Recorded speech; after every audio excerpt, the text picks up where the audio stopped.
Wengi ukosa hikma pale ambapo wanapokutana na mitihani ya kufiwa.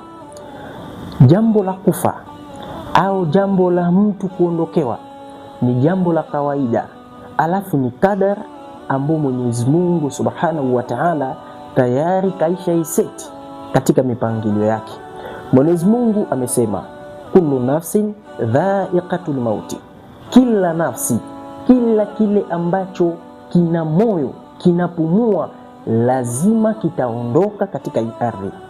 Kulia sio makosa, bali kosa linapatikana katika kulia ni uko kuomboleza na kuzungumza maneno ya kashfa ambayo hayamridhishi Mwenyezi Mungu Subhanahu wa Ta'ala.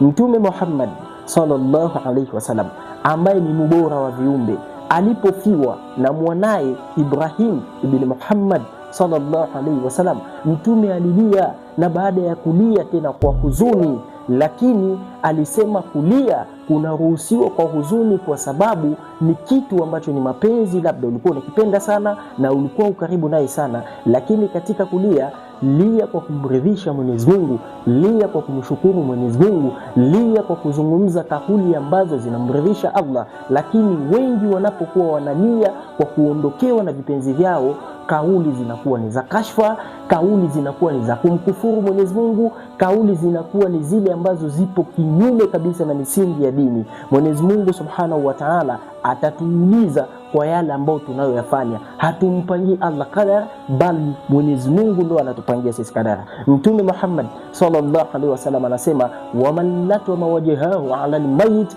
fakaannama akhadha rumhan yuqatilu bihi rabbahu fanadhu billahi min dhalik.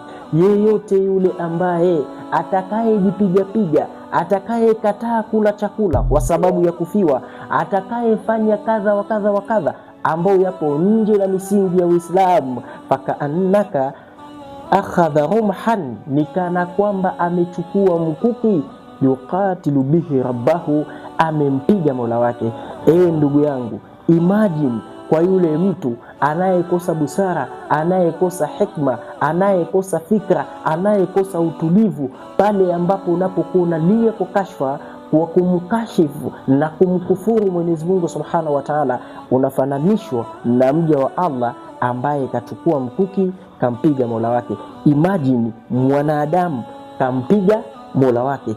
Hayo madhambi majibu tunayo. Lakini ndugu yangu katika imani, hii ni sana napenda kuwakumbusha, jambo la kulia ni jambo ambalo lipo katika umbile la wanadamu, ni jambo ambalo linaruhusiwa kisheria, lakini kulia kuo kwa maneno ambayo itakayomridhisha Mwenyezi Mungu